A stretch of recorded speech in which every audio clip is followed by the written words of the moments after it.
கர்த்தருக்கு ஸ்தோத்திரம். இப்போ நாம் பார்க்கக்கூடிய பகுதி என்ன அப்படின்னா, இச்சை, அதாவது ஆசை. அதை பற்றி பார்க்க போகிறோம். அதாவது நாம் ஓடிக்கிட்டே இருக்கிறோம், நிற்க மாட்டேங்கிறோம். ஏன் நம்ம ஓடிக்கிட்டே இருக்கோம், எதுக்காக ஓடுறோம் அப்படிங்கிறது நமக்கே தெரியாது. ஆனால் நாம் ஓடிக்கிட்டே இருப்போம். ஒரு இடத்துல நாம் நிற்க மாட்டோம். அது ஏன் அப்படின்னது நாம் பார்க்க போகிறோம். அதுக்கு வேத பகுதி ரோமர் 13ஆம் அதிகாரம் 9வது வசனத்தில் இருக்குது. அதாவது 10 கட்டளைகள் சொல்லப்பட்டிருக்கு.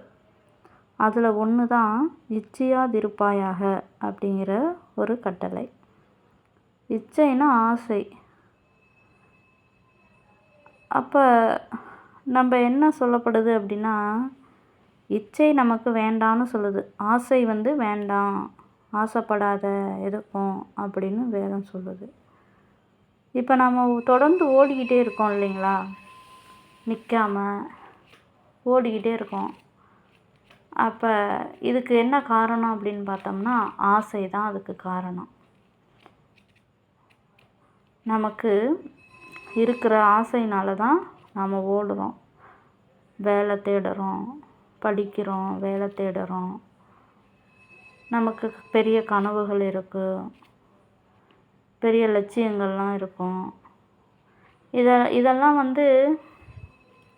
பெரிய பெரிய வேலையை எதிர்பார்ப்போம். நாம் வாழ்க்கையில் பெரிய ஆள் ஆகணும் அப்படின்லாம் நினச்சிருப்போம். அப்போ இதெல்லாம் ஆசையாக இருக்குது, நமக்கு எண்ணங்களாக இருக்குது. இந்த ஆசை முதலாவது நமக்கு எண்ணங்களாக வருது. எண்ணங்களாக வர்றது தான் நாம் அதை எடுத்துக்கிறோம். அதை எடுத்துக்கிட்டு என்ன பண்ணுறோன்னா, அதை அப்படியே நாம் நடக்கிறோம், அதன்படியே நாம் நடக்கிறோம். இப்போது நான் இருக்கேன் அப்படின்னா, எனக்கு நல்லா படிக்கணும்னு தோணுது, நல்லா படித்து பெரிய ஆளாக வரணும், நல்லா சம்பாதிக்கணும், நல்லா வீடு கட்டணும், நல்லா வாழணும் அப்படின்னு கனவுகள் இருக்கும். இது எப்படி வருதுன்னா, நமக்கு எண்ணம். இதெல்லாம் நாமளாக நினைக்கிறது. நாம் இப்படி இருக்கணும், அப்படி இருக்கணும் அப்படின்னு நாமளாக வகுத்து கொள்வது. நம்மளுடைய வழியை நாமளே தீர்மானிச்சுக்கிறது, நாமளே வகுத்து கொள்வது, நாமளே திட்டமிடுறது. இதுக்கு பேர் தான் ஆசை. இந்த ஆசையானது நமக்குள்ள எண்ணமாக உருவெடுக்குது. இந்த ஆசை இருந்தது அப்படின்னா நாம் என்ன பண்ணுவோன்னா, ஓடிக்கிட்டே தான் இருப்போம். ஏன்னா ஆசை வந்துடுச்சு நமக்கு, இப்படி பெரிய ஆள் ஆகணும், அப்படி படிக்கணும், நல்ல வேலை பார்க்கணும், 4 பேருக்கு முன்னாடி நல்லா வாழணும் அப்படின்னு ஆசை இருக்குது நமக்கு. இந்த ஆசையை நாமளே திட்டமிட்டுக்கிட்டோம். நம்ம எதிர்காலம் இப்படி தான் இருக்கணும், போகணும் அப்படின்லாம் நிறைய கனவு கண்டு திட்டமிட்டு வச்சுருக்குறோம். இதுக்கு பேர் தான் ஆசை. இந்த ஆசை இருக்குது அப்படின்னா நம்ம என்ன பண்ணுவோம்னா, உட்காரவே முடியாது, நம்ம ஓடிக்கிட்டு தான் இருக்கணும். இந்த ஆசையானது ஒரு மனுஷனுக்குள்ளே இருக்க வரைக்கும் ஓடிக்கிட்டே தான் இருக்கணும், உட்கார விடாது. அந்த எண்ணங்கள் நம்மளை உட்காரவே விடாது. இப்போ நான் உதாரணத்துக்கு தான் இதை சொன்னேன். இது மட்டும் இல்லை, இப்போ பிஸ்னஸ் பண்ணுற மக்களாக இருந்தாலும் சரி, அவங்களுக்கு என்ன தோணுன்னா, அதிகமாக சம்பாதிக்கணும், அதிகமாக லாபம் பார்க்கணும். அப்போ இப்போ ஒரு பிஸ்னஸ் பண்ணுறாங்க அப்படின்னா, அதே பல மடங்கில் பெருக வைக்கணும், பல கிளைகளை உருவாக்கணும் அப்படின்ட்டு நிறைய அவங்களுக்கு இருக்க பெருகிக்கிட்டே போகும் அவங்களுடைய ஆசைகள்.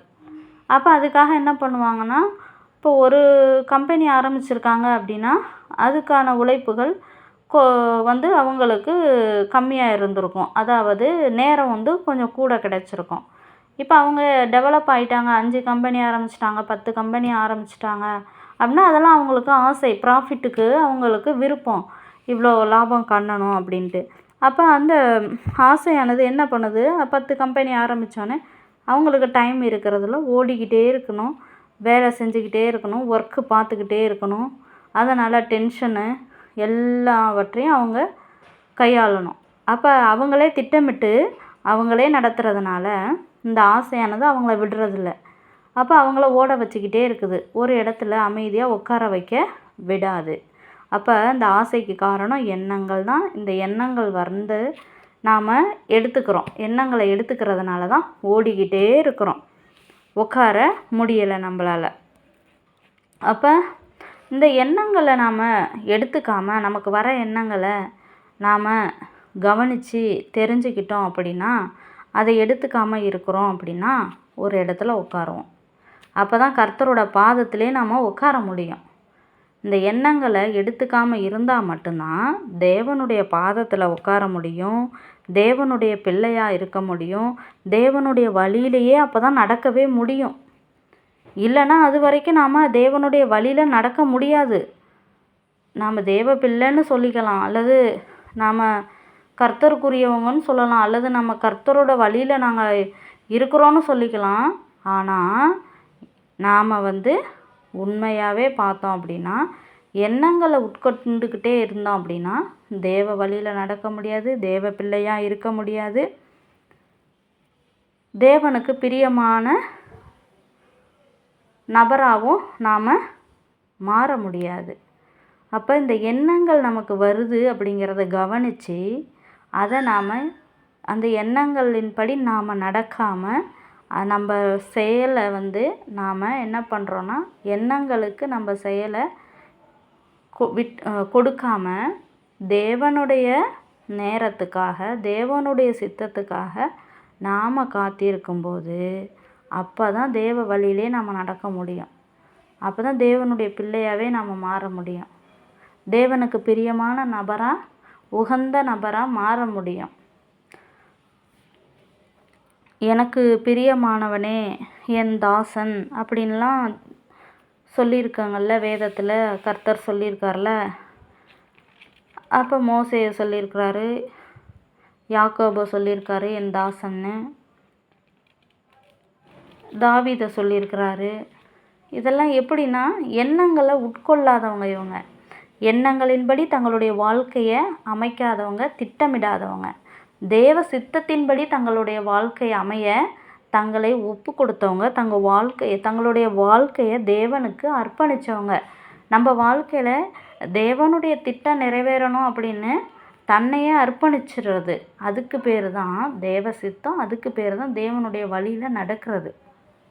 அப்போ நமக்கு வர எண்ணங்களின்படி நமக்கு வர ஆசை, நம்மளுடைய சுய திட்டத்தின்படி வாழ்கிறதுக்கு பேர் தேவனுடைய வழி இல்லை அப்படிங்கிறத நாம் புரிஞ்சுக்கணும்.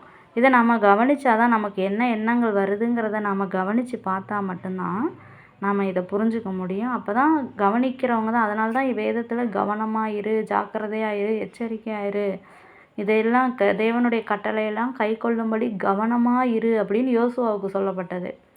அதனால் நமக்குள்ளே வர எண்ணங்களை நாம் கவனித்தா மட்டும்தான் தேவனுடைய வழியிலேயே நாம் நடக்க முடியும், தேவனுடைய பிள்ளையாக மாற முடியும், தேவனுடைய பரலோக சாம்ராஜ்யத்தை நாம் பார்க்க முடியும் அப்படிங்கிறது வேதம் நமக்கு சொல்லுது.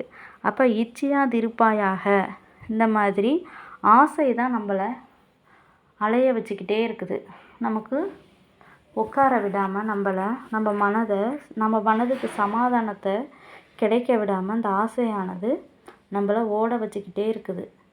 இந்த ஆசை என்பது தான் எண்ணங்கள். எண்ணம்னா பாவம்னு சொன்னேன்.